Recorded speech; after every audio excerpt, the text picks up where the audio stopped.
Hey, what's up, everybody? It's your host, Dylan Conroy, back with another episode of the Ad Podcast. So today we get to sit down with Casey Hurbis, the Chief Marketing Officer of Quicken Loans. Casey's got a really great career that expands many years on the agency side, then in-house with the client FCA, now Stellantis, and of course running one of the largest in-house agencies known to man at the Rock Company of Families and Quicken Loans. So let's get into the show. How's it going, everybody? It's your host, Dylan Conroy, with another edition of the Ad Podcast, broadcasting from the corporate headquarters of Quicken Loans and Rocket Mortgage in beautiful downtown Detroit. And today on the show, we have Casey Hurbis, the Chief Marketing Officer of Quicken Loans. Casey, thanks so much for being on the Dylan, thanks for having me, and welcome to downtown Detroit. It's been a great day walking around town and seeing everything that's going on. Tell me a little bit more about your investment here at Quicken Loans with really making downtown a vibrant space for fintech and startups and all the things that's happening in town. Quicken Loans was started by our chairman, Dan Gilbert, over 35 years ago. Quickly grew, and over 10 years ago, the decision was made to move from the suburbs to downtown Detroit. At that time, we moved 1,700 team members to downtown Detroit. Wow. Downtown Detroit was a lot different than it is today. It's a lot different than it was 5 years ago. We sit here in 2019. We have over 17,000 team members in downtown Detroit. Wow. We own over 100 buildings, facilities, parking lots, garages. Interestingly enough, a lot of people don't know, we're actually a larger employer than General Motors in downtown Detroit. And part of that is, here at Quicken Loans, we're obsessed with finding a better way, helping our clients and help put Americans into homes. But at the same time, we have a for more than profit philosophy here, where we're obsessed with finding a better way and doing good within our community, whether it be volunteerism and obviously helping contribute in a large way to the revitalization of the city of Detroit, something that we're all invested in here at Quicken Loans. Seen a video interview with your chairman at CES a couple years ago, and he was talking about how there's this massive expansion going on downtown, but it costs the same amount of money to build a building here in Detroit as it does in, say, Manhattan, but the rents are much different. Is that starting to change a little bit as more and more companies move down here and allow the construction to catch up with the demand? There is a lot of demand, and there's a ton of construction going on. Demand from company standpoints. Here over the last 3-5 years, we've seen a huge surge of media companies, fintech companies like ourselves move downtown Detroit. So just over the past year, Dylan, we've had Snapchat, LinkedIn, Twitter, Amazon, AWC has moved down here, Uber has an office, Microsoft here in the same building has a huge space. So you've got a lot of companies coming down. And also from a living standpoint, of our 17,000 team members, over 3,500 of which live in the city. So now we're having to go vertical, revitalize a lot of buildings, and we have some of the most classical architecture here, late 1800s, early 1900s. Those have been rehabbed and reopened. You probably were walking around today. We've broken ground on 2 huge projects on either side of this building where we're at now. We've got a million square foot building that's going to go up. It'll be the largest structure in downtown Detroit. And on the other side of us, we've got a 900,000 square foot facility that will be mixed house retail. That's all part of the vision of going vertical in downtown Detroit because the demand is there. I was around all weekend, and it's just amazing to see the vibrancy, people enjoying downtown Detroit. I saw it even as a guest for a couple of days in your fair city. I'm one of those last-minute hotel bookers, and when I landed in town last night, it was at 85% occupancy. I think you mentioned there was an esports tournament in town. A large sponsor of League of Legends Summer Finals at Little Caesars right up the street. The arena was sold out for 2 days. Wow. I talked to tons of people that they're very rabid fans of League of Legends, and we were the presenting sponsor of them. We also sponsor one of their teams, 100 Thieves. It was awesome to see how many people were here over the weekend. I chatted with a lot of people that had traveled from far away, from California, Puerto Rico, all across the country, and for many of them, it was their first time coming to Detroit, and I think we left a really nice impression for them and filled up a bunch of hotel rooms and restaurants. Your investment in esports, you're in one of the biggest franchises in the entire world, which is League of Legends.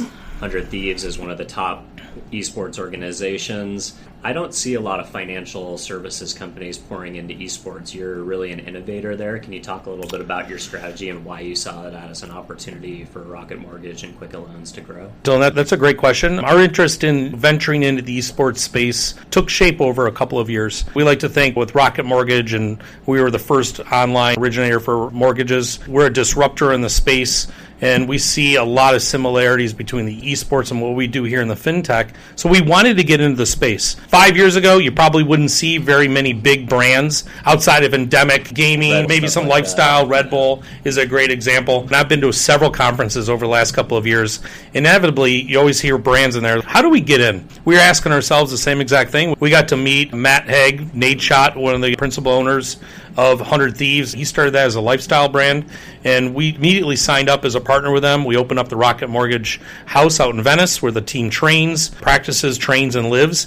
And it's just been a year and a half courtship. We're doing tons of content activation, and that brand has absolutely exploded. Now they're not just in League of Legends.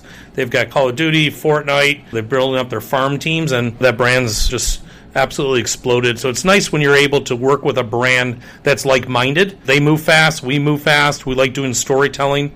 We really enjoy giving fans in esports behind the scenes and access to either Nate Schott or the guys on the team, whatever it might be, and it's been a really nice partnership. We'll continue to invest more and more in esports. It was an eye-opening thing for me this weekend. I look at that space. You can't deny the size, 80 million uniques on YouTube on a monthly basis, selling out stadiums. And I was really, really impressed with the rabid attention and passion that these fans have when it came to watching League of Legends. I was blown away. I could have easily been at a soccer match over in Italy or Spain with just the amount of passion I was hearing from 15,000 fans in an arena, and just it really solidified for me as we're in the right space, working with right partners. We talked a little bit before the show started about how you guys have a hometown celebrity here in town, or at least in the area, with Ninja being the biggest person in esports. Does that make it a little bit easier for you guys to understand the power of how big streaming is and how big this platform is moving and how quickly it's moving? Yeah, it sure does. And Ninja's a hometown guy, and I will tell you, I was hanging out with Nate Schott here in Detroit this weekend. I look at him as Matt. That's how I met Matt, and I didn't grow up watching him. He walks around town, and it's weird. I'm hanging out with an A-list celebrity walking around the esports space. But the power is huge. As I mentioned, 80 million uniques on YouTube. We look at all the traditional media companies, your Turners, your ESPNs. This morning I'm on ESPN.com, and I'm scrolling through the feed. Andrew Luck retires. Baseball's heating up. College football starts. Rory McIlroy, and then right underneath Rory McIlroy, it was League of Legends Summer Finals in my ESPN feed on a Monday morning. It's so much more in the mainstream now. A lot of, we'll call them kids, are now 25, 30, 35 years old that grew up gaming. It's just much more mainstream. Yeah, they're getting ready to buy that first. That's what we're certainly hoping for, yeah. Did you have any personal affiliation with gaming, or are your kids big gamers? I'm always excited to understand how a CMO finds these new channels. Esports isn't a new channel like we talked about it. You guys are an innovator going in early. Did you have any personal affiliation to the space, or you just saw it as the right opportunity? Yeah, to be honest with me, I grew up playing game, but that was back in the 70s and 80s when Atari and Nintendo were just at their infancy stages. We looked at esports, and for me, a lot of it was learning, wanting to learn more and understand.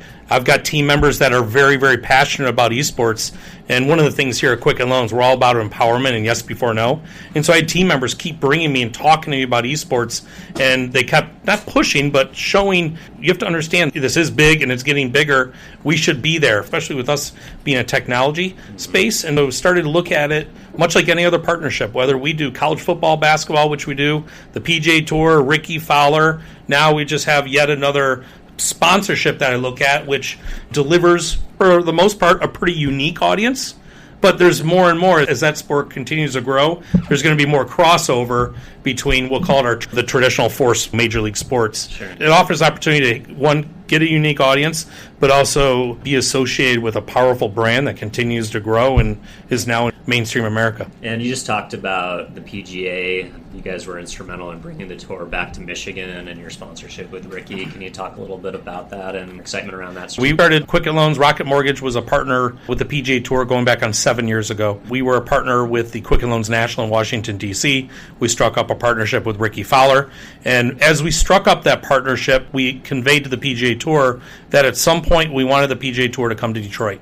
Washington, D.C. is a very important market to us for a lot of reasons, as you can imagine. For us and our headquarters here in Detroit, We wanted the PGA Tour to come here. Thankfully, over the past 18 months, the PGA Tour was looking at their schedule. The PGA Tour, like everybody else, they're all working to make sure they can maximize their audience. And they saw that their audience was declining as college football and NFL started, so they moved their calendar around. And so now the PGA Tour just ended this weekend with Rory winning the Tour Championship, and it opened up a couple opportunities. They came to us and said, we think we can get to Detroit.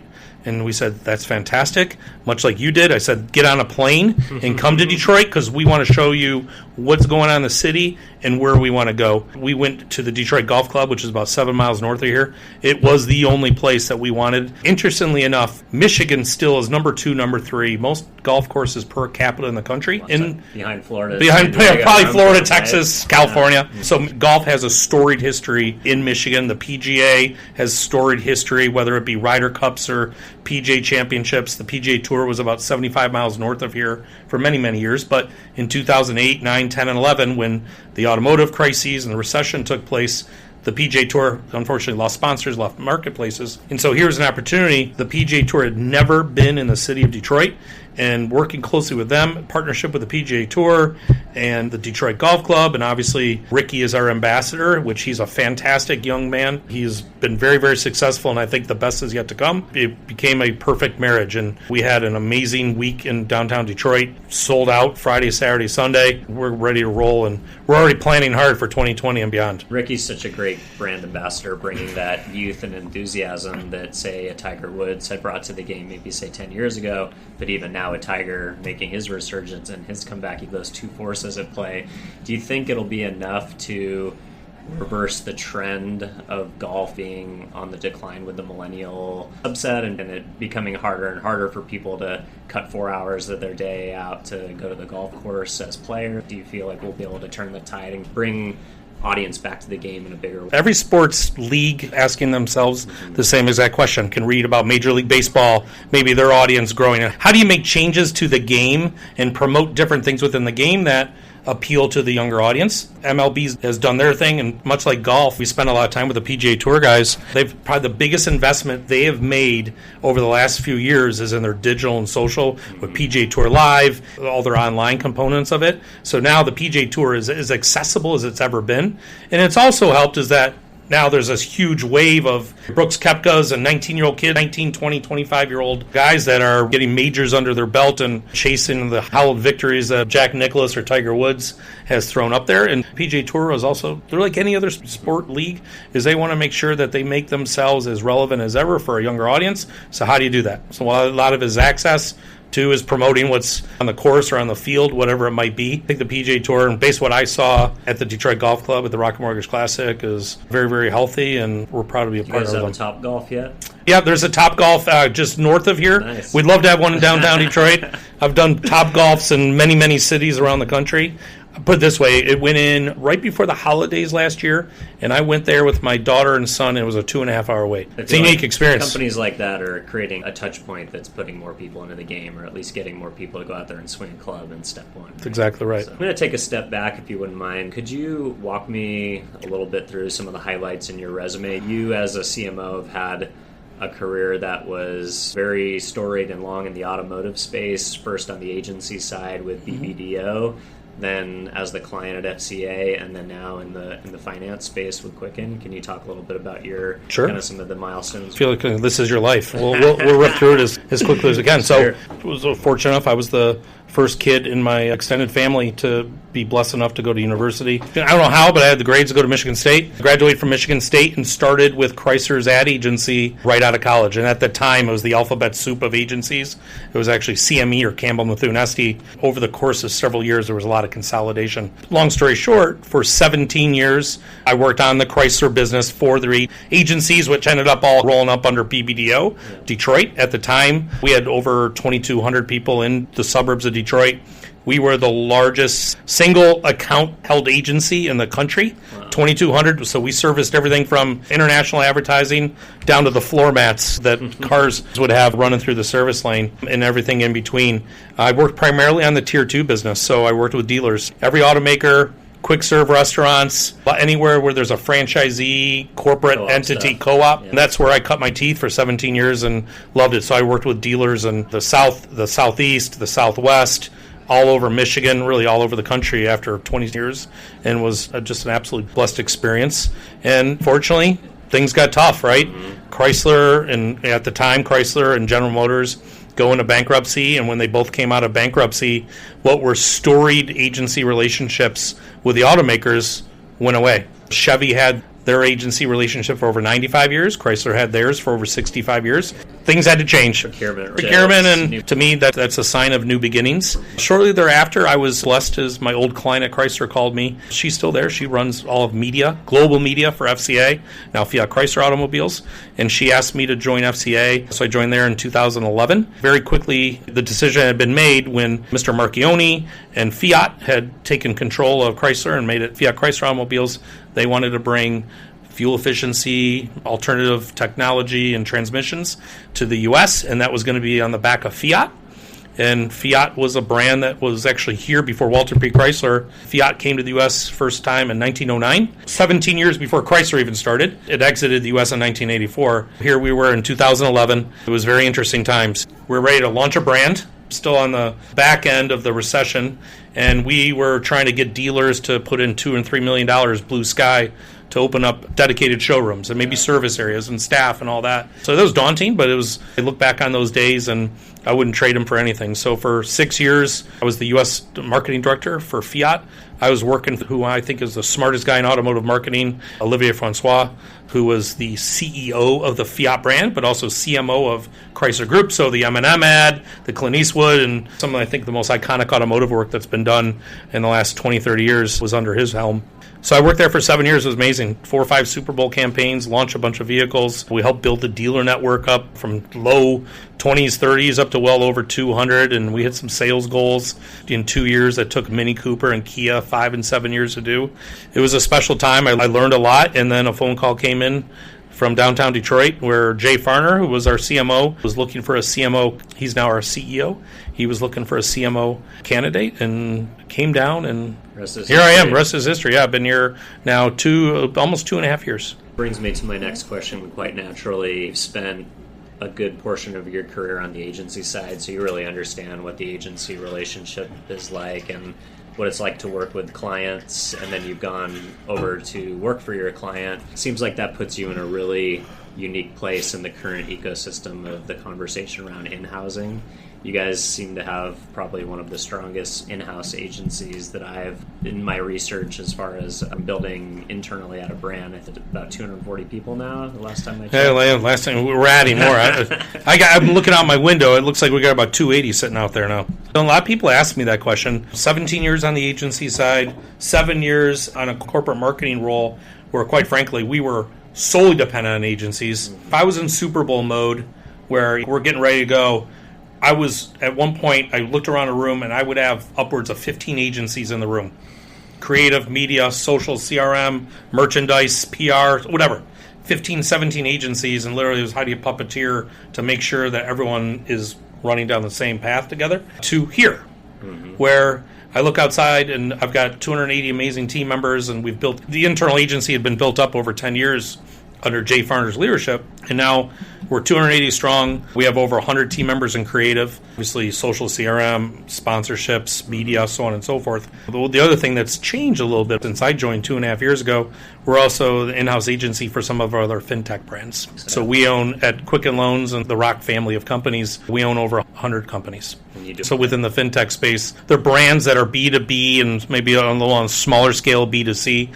Rocket Homes, Rapid Finance, Quicken Loans Mortgage Services, which is the brokers, Rocket HQ, which is a new brand we launched, One Reverse Mortgage. We serve as we'll call it the centralized service for these brands. That's been really fun too, because now it offers opportunities not only for myself, but for my team members to work on different brands and grow in different ways. It's exciting to have an in-house agency. It's different, though. A lot of people ask, what's the biggest difference?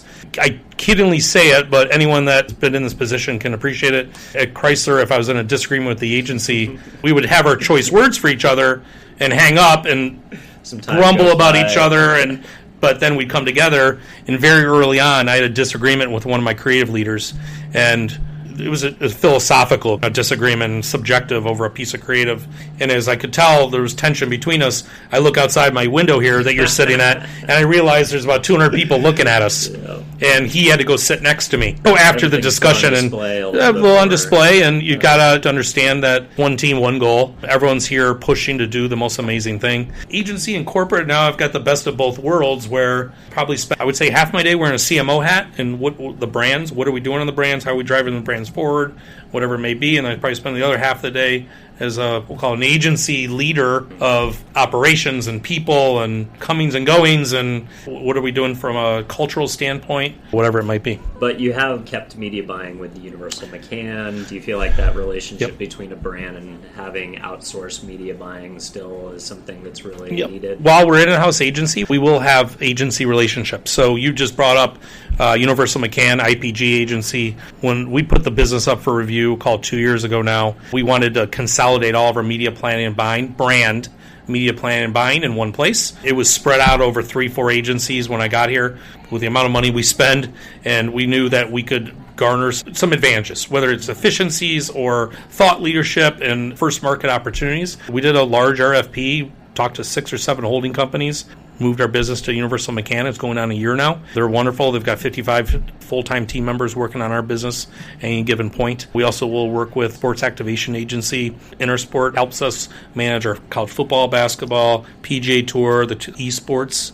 And then when it comes to large-scale, a lot of people ask me Super Bowl or large-scale partnerships or moments. Super Bowl is a great example. We were in the Super Bowl 2 years ago with Keegan-Michael Key and our Translator campaign. We did a large movie partnership, the Avengers movie. We will go to outside agencies. Quite frankly, I want my creative team to win. It's also where you're wearing a CEO, CMO hat. But as a CMO, we need the best idea. You mentioned something about not wanting your team to pitch ideas that just because they know Casey's going to like it, or I think you called it boardroom focus group. When I see advertising that I would say is very safe, I can know exactly what happened. That ad, it got taken into a boardroom full of somebody. Salespeople, marketing people, finance people, and it got huge applause. And it purely is just built for that audience, in which preaching to the choir. One of my biggest fears about having an in-house agency, if I and our leadership don't push and ask for ideas that are different, that we go against the grain, that push the envelope, if you will. Not risky, but let's be honest, when it comes to the mortgages and financial services, in which there's 50,000 places you can get a mortgage. Mm-hmm. Who are we as a brand? In the insurance space is a great parallel example. Think of a Geico and a State Farm that's done a nice job of taking what is not the most exciting product or service or commodity. It's invisible, but yet it has a personality. We've been working to do the same exact thing here with Rocket Mortgage. Anything we do from a creative standpoint, I want to make sure it entertains and engages and informs. Can we do those 3 things? Going back to the boardroom example is how many times, I'll tell you a quick story which made me think of that, is when I was at Fiat, we were doing some crazy stuff. Lawyers wouldn't talk to me. My friends were asking a lot of interesting questions. And I went to Twitter one time. I searched, or Fiat ads or whatever it might be. It was disheartening and demoralizing. People were posting gifs of monkeys on a keyboard, say, meanwhile in the Fiat marketing team, they taking just crazy stuff. I thought about that for a minute, and then going back to the boardroom focus group, I went in the same Twitter feed and I took another Detroit small sedan advertiser and I put in XX ads. And there wasn't one tweet. Now, they sell a lot of cars. They sell a lot of cars, but I also, Charlie Sheen told me one, dude, the old Hollywood adage, right? Is the day they stop talking about you in this town, get worried. Fiat, we didn't have the budgets to be at the Ford, Toyota, Chevy, whatever it might be. But here, coming over to the Quicken Loans Rocket Mortgage side, I want to make sure we're doing work that's interesting and that is relatable. Our newest campaign we have out right now is for More Than a House, and we understand that's the biggest thing that we hear from our clients. We get all the credit in the world and from a brand health standpoint and surveys of, are we fast? Yes. Are we efficient? Yes. We get a lot of credit, obviously, for our technology. But what people want is, hey, if I'm making number 1, number 2 most expensive purchase I'm ever going to do in my life, I want to know that you care about this as much as I do. And do you have my back? That little tidbit, it's not the most groundbreaking thing in the world, but we talked to our servicing team here. We service 1.9 million loans.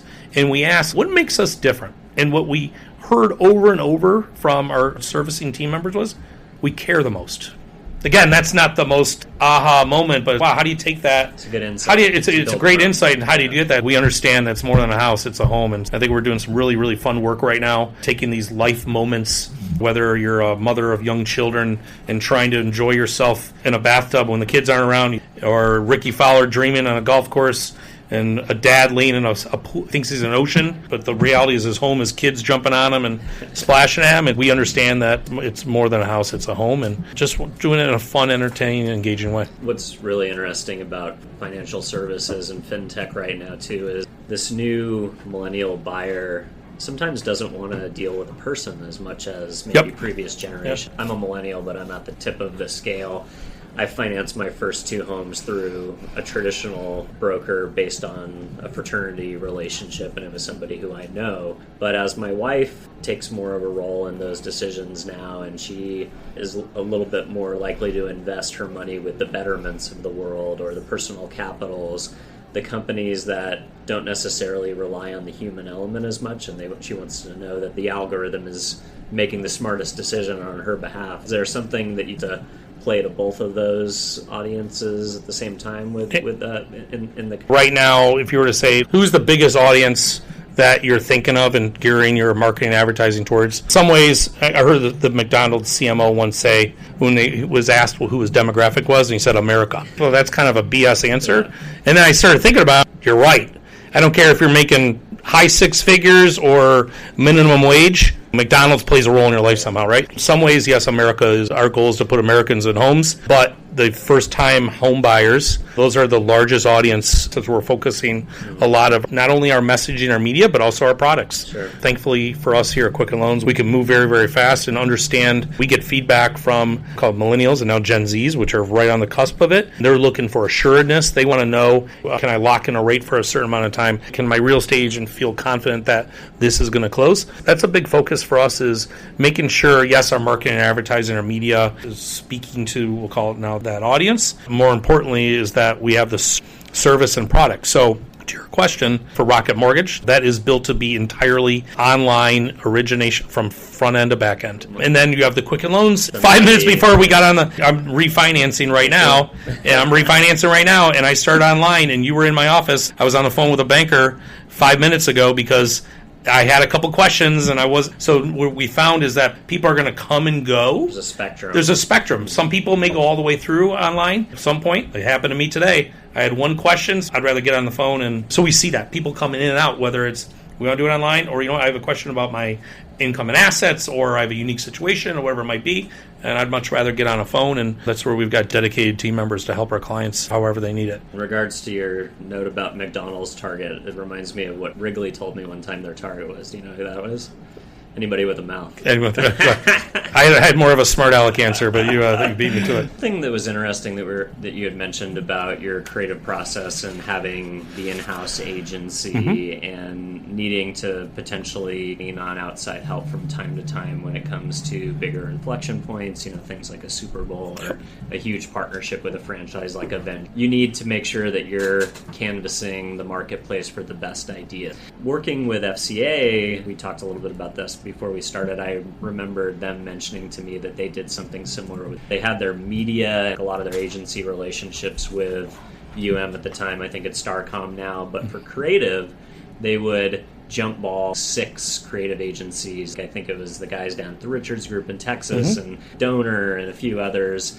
Does that mentality come from your background at FCA a little bit of knowing that you need to look maybe for outside help from time to time, and just, of course, you're always going to root for the internal team. Times there were stayed day-to-day agency relationships. When it came time to big opportunities, there were jump balls. And so as I joined here at Quicken Loans with Rocket Mortgage and looking at the Super Bowl, we made the decision, I have my in-house agency, and I hope they win, but I got to have the best of the best ideas. So we did a jump ball, Huge, which is an agency out of Brooklyn and also suburbs here in Detroit.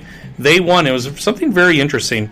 I was nervous because I had only been here at the company, we'll call it 4 or 5 months. And here you are. You're the new CMO. You have a 100-person creative team. And the biggest project that's come about in the last couple of years is now going to an outside agency. I would not lie to you that I was nervous going to bed, because what is that going to do to the team dynamic? And something very interesting happened in which our creative team, and this is a lot about who we are, we're a yes before no culture, and we'll figure it out. What we came to realize very, very quickly was the idea was there, the organizing idea, and we immediately, the creative team and working with my other leaders, we jumped in with the agency. So it was purely a collaborative effort, of which nobody knows the Rocket Mortgage brand better than us. They were the originators and owners of that idea. It was truly a collaborative effort from, there's the pitch, we sold in the pitch idea, if you will, to finding the right celebrity. That was a collaborative effort. It wasn't, here's who it is. Pre-production, production. We did not have a big week. Honestly, we shot that spot, I'm going to call it January 10th, and Super Bowl was February 4th. It was a tense 3 weeks of post. Trying to get Olympics. Yeah, when we shot that campaign, we knew a lot of times for Super Bowl, you can go one of two ways. One is big investment, production, media, talent, whatever it might be, and you could be one and done. We saw that this idea is greater than that and very campaignable. That also came out after the pitch. We love this for Super Bowl, but how do we campaign it so it has a, I'll call it shelf life, but a relevancy for 8 months, 12 months, actually ended up running, I'll call it 16 months. Wow. And that's where, as we partner up with Keegan-Michael Key, who is by far the nicest celebrity I've ever met in my life. That he is a true gentleman, Detroit guy. He started jumping in the ideas with us, and his now wife is his writer. And it was all of a sudden now you have an agency, Quicken Loans, and Keegan and Elise all working together. And all of a sudden we started developing these new ideas in which, hey, the Olympics are coming, and then the NBA Finals, and we buy DIY and home shows. How do we create these scenes so the campaign feels fresh throughout the balance of the year, and the linchpin is using Keegan to translate all throughout it. And so it came to life very quickly. The idea became more important than who came up with it, essentially. We have an ism here, and the isms, there are foundational values and principles here, and we have one that says it's not what's right, it's not the who, it's what's right. At no point did we say, we're the client. At no point did Hugh say, it's our idea, and at no point did Keegan say, I'm the celebrity. When you do a Super Bowl, you're always going to have your moments of creative tension, particularly in the world we live in of subjectivity, and what I think is funny, you may not find as funny, or a voice inflection sounds wrong, or whatever it might be, but truly collaborative effort. It opened my eyes to how that can absolutely work large in-house agency culture. And was Keegan someone who was on your radar to work with based on his Detroit roots, or was that an insight that Huge provided and part of why they were? The idea was born with we'll call it an A-list comedian, somebody that had the right voice and tone and could represent the idea. And Keegan very quickly rose to the top of our list, if you will. And just like I pitched the idea to him, and he knows some people here. Obviously, he's from Detroit. He has investments. He has a foundation. He invests in a theater just north of here. You follow Keegan, he's all about Detroit. I mean, this guy's so wired into. Every time I talk to him, I learn something about Detroit. I just saw him a couple months ago, and he's probably telling me all this stuff. I'm like, I didn't know that was happening. Very quickly, and I've had a chance to work with a lot of celebrities, and when you work with a celebrity, it's almost sometimes it's be careful what you ask for, and sometimes it's, oh my God, I had no idea. Keegan, everybody had talked about, anyone we had talked to and had spent time with Keegan, and I had some personal friends that knew him because he grew up in the area. He was as advertised, if not more. I mean, he was on conference calls with us late at night leading up to the Super Bowl talking about edits. Hey, is there anything I can do? Yeah, super engaged and important for his brand too. Not to say that he was very successful going into the Super Bowl, but since then he's had some Netflix show. He's on The Lion King. He's got a new show coming out. I just saw him at the Upfronts. He's got a new game show that he's hosting. His star is bright, and we like to think that we helped each other a little bit. Yeah, I love it. I've actually heard you make some comparisons and some of the research that I've done, how automotive isn't actually that much different than marketing in the lending space. Can you talk a little bit about how marketing to those customers and the customer journey is similar in those two industries? That's another question that people ask me a lot, Dylan, is what's the big difference going corporate to in-house agency? And the other one is, after 24 years, what is it like going from automotive to a commodity in the mortgage space? I was asking myself the same question as I came here. How much am I going to have to unwire or rewire my head? But very quickly I realized if you think about an automotive purchase, and we're in Detroit, so this is an artificial auto market, 90% employee leases, and everyone flips cars cars every 12 to 18 months. In a non-lease market, employee lease market, people lease or buy their car once every 3, 5, 7, 9 years. Yeah, a lot changes. Long cycles, a lot changes. Finance options change. Your rates, prices, gas prices, life stages, right? Car you need. How big of a car do I need, and how far do I drive to work? Whatever it might be. And also the automotive world is changing too. The dealers are having to change with the times as well. There's a reason why there's a used car market. It started with AutoNation 25 years ago, but now you look at a Carvana. We have a partner here, Vroom, where it's 100% online. Click, check, and cars delivered fully conditioned and certified a couple weeks later. Yeah. But you move over to the mortgage side of the business. And again, unless we're in a crazy refi market, how often do you refi, if you will, or purchase a home? Once every 5, 7, 10. And how much has the world changed? We sit down, we look at the purchase funnel. The purchase funnel is the same exact thing.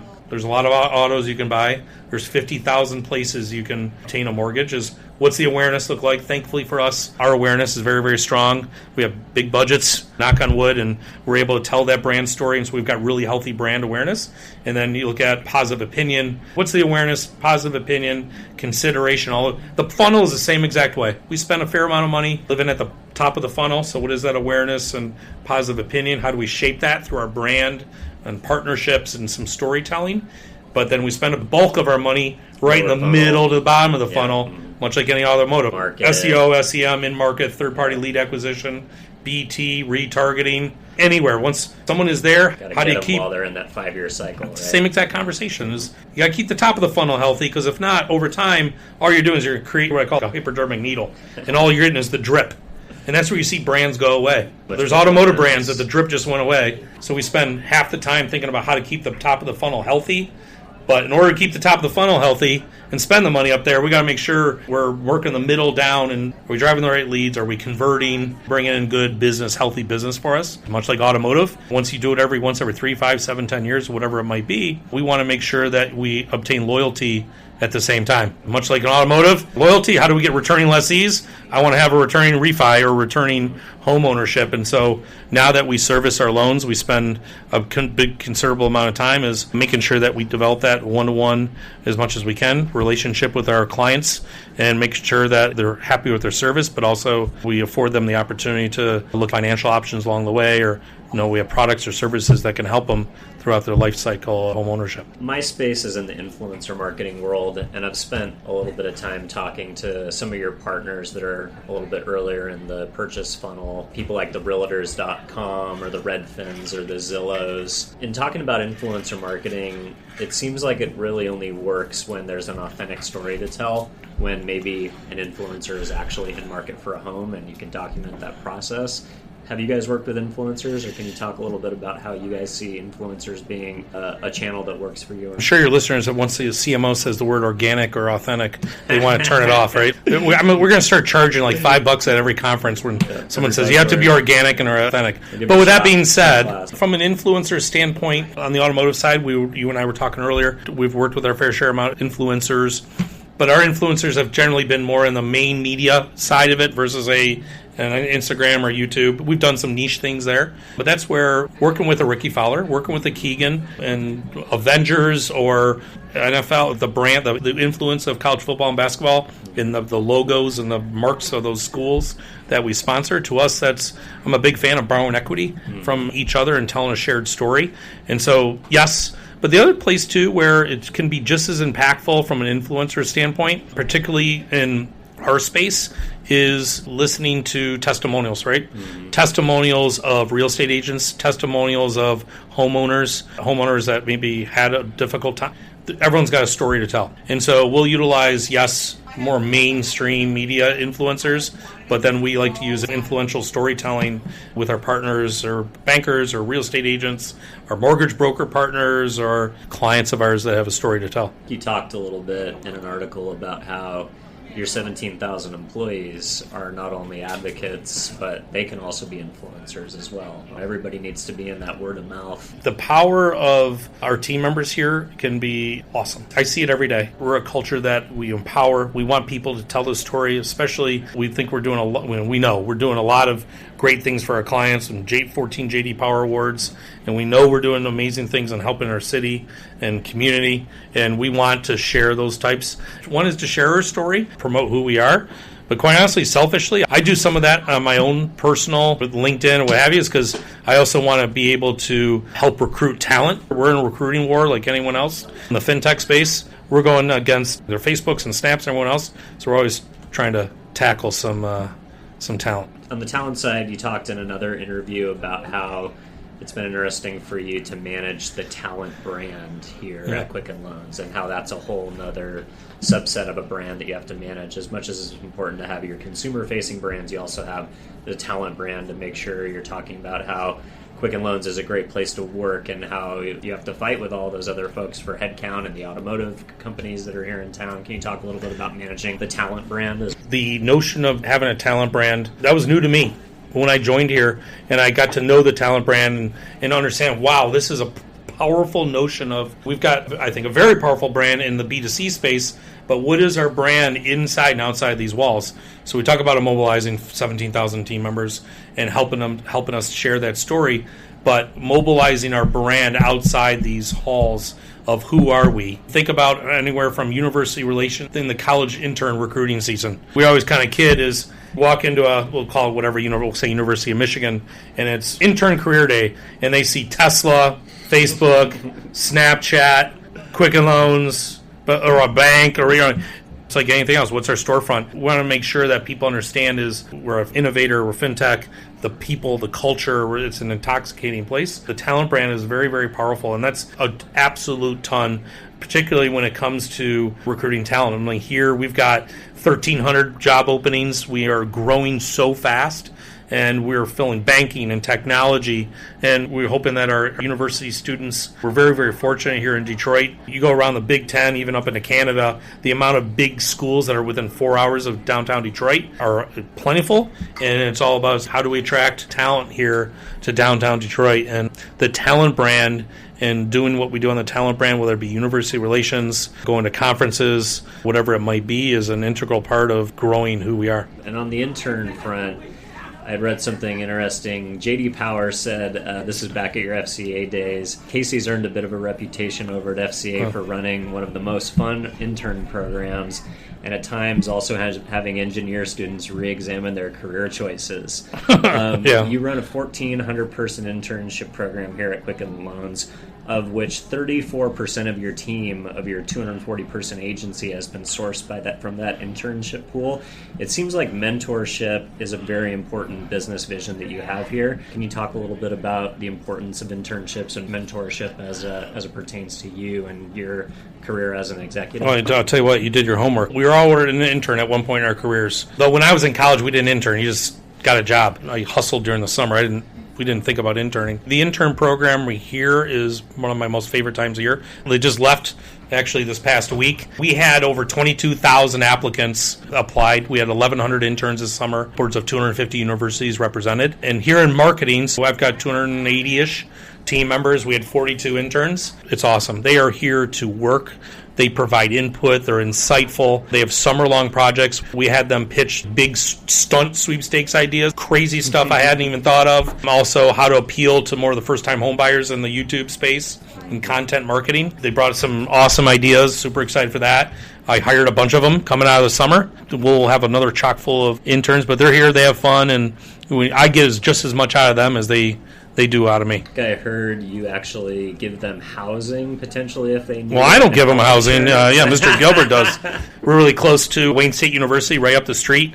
I don't know how many students, a fair number of mine, stay up there over the summer, and housing. They get paid pretty damn well too. I was kidding around. I think if I were to go overtime plus intern pay, I might come out ahead. The kids do well, but we program them all summer. They do a lot of events and mixers, and they listen to thought leadership. We're a big company, right? 17,000 people, but they hear from our chairman, vice chairman, CEO, CFO. They get one-on-one time. I do an hour-long one-on-one with each of my 42 interns, and just to get to know them. I think that I had heard you spend 4 days throughout their internship with them almost exclusively, and your executive spends a day with them. Again, I get just as much out of them because it's a focus group, if you will, where you can start to throw out ideas. Guy at my age, been around a long time. What I think is funny or relevant may not be, particularly when it comes to music or entertainment or influencers or media programming. I don't watch and listen and consume it.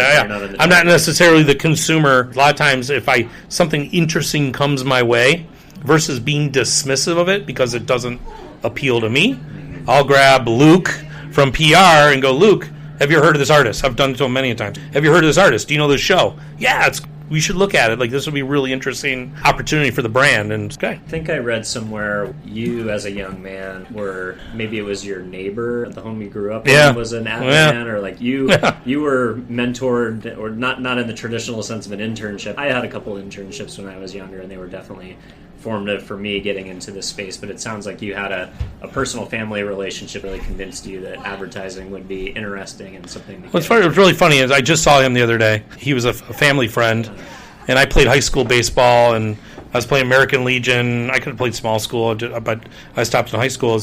He was on a softball league, an advertising softball league, so he brought me on as a ringer. So here I'm like a 16, 17-year-old kid playing with a bunch of 40-year-old guys and tearing it up. And then going to Michigan State, and I'm like, I don't know what I want to do. And I'd see this guy. He always had tickets to a Tigers game. Dinners, and I'm like, what do you do, Mr. Zinchuk? He goes, I'm an advertiser. I'm like, hey, you know what? That might not be too bad. So I majored in advertising, and when I graduated, he helped me get my first unpaid internship. Graduated, couldn't find a job, and I got a job for free at the age. Just got a foot in the door, and it's like anything else. I'm a big believer in you never burn a bridge, and I'm a big fan of helping as many people as I can. Try to lead them to water, and at that point, man, it's up to you. For sure. You got to get in. I'm not going to put you in the water. I'm not going to help you kick or swing those arms. You've quoted many times about something that you call trust-based relationships. Can you talk a little bit more about what that means to you personally? I grew up, my father was a firefighter, mom worked various jobs, and saw how they had good, solid trust-based relationships. And I grew up, thankfully, we didn't move, but I went to the same school, K through high school and college. I run with most of my core group of friends, or the friends I grew up with since kindergarten or high school. Here, whether it be personal or professional, I'm a big advocate of developing trust-based relationships and having the ability to have courageous conversations when it might be. But in this business, I share this with our younger team members. Even though we live in the multi-device, multimedia, social world, nothing is more powerful than a handshake, eye contact, or just how are you doing? And so that's something I really press hard. I could tell you stories of, I come in, I ask Jimmy a question. I email Luke. Luke sits 20 feet away. What did Luke say? I don't know. I haven't heard from him. I go, come here, Jimmy. And I literally will take somebody and walk him over to Luke.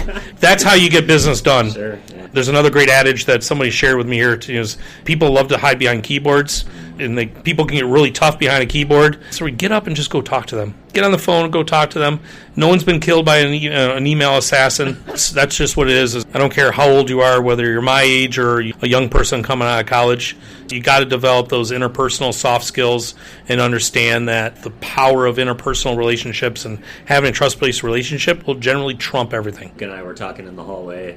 We're giving a lot of shout-outs to Luke today. We were talking about how these podcasts are very much easy to do on the telephone if you wanted to. But right. There's something about chemistry and sitting with someone and getting to see the white of their eyes to really have that one-to-one conversation that makes these things so much more valuable for the listener. People know when it's a phone call or whether you're sitting live with somebody. Well, I appreciate you getting on a plane and come to see us in Detroit. Tell everyone what you saw. Coming down to the final stretch here, I thought it was very interesting, and you don't always see this in the C-suite, that your current CEO, Jay Farner, actually sat in your chair before he was promoted to the CEO of the company. A lot of times you see CEOs coming out of the finance side or procurement or the legal team, not always from the marketing profession.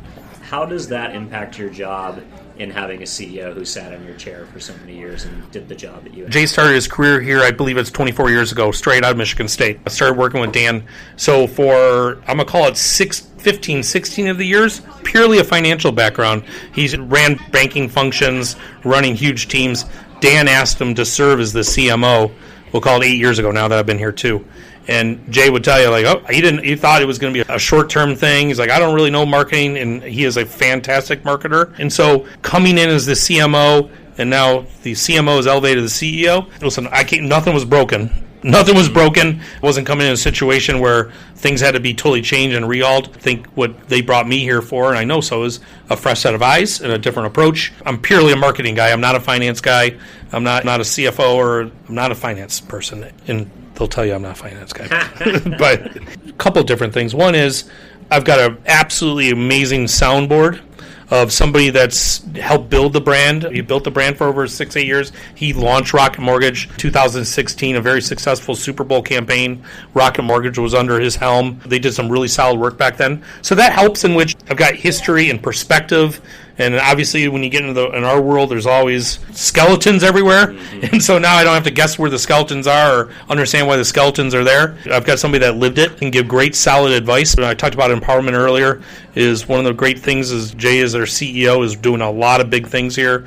We just celebrated our best quarter ever after 34 years. That's quite an accomplishment. Hiring 1,300 people. He's got a lot going on, but what's fun is he loves marketing. He'll jump in with us, and he'll look at rough cuts, and we pitch him concepts, and he loves it. And our chairman, Dan Gilbert, he is not only a fontologist, a PHONTologist, he is a marketing guru as well, which is fun. For the Super Bowl a couple of years ago, literally rough cut stage, I'm in the room with him, and we're going frame by frame. And literally, here I am, a chairman, owns the Cavs. He's got a lot going on in his life, and he's sitting there with us going frame by frame, but just because he cares, and it's a pleasure to lead this marketing team. But no, I've got a CEO and a chairman that love marketing and are along for the ride. Last question.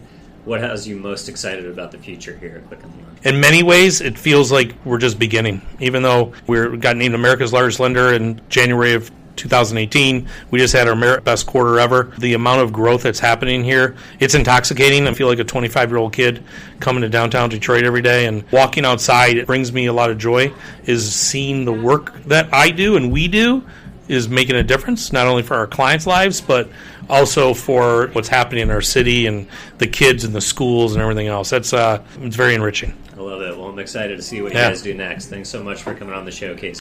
Thanks again for listening to another episode of the Ad Podcast with your host, Dylan Conroy.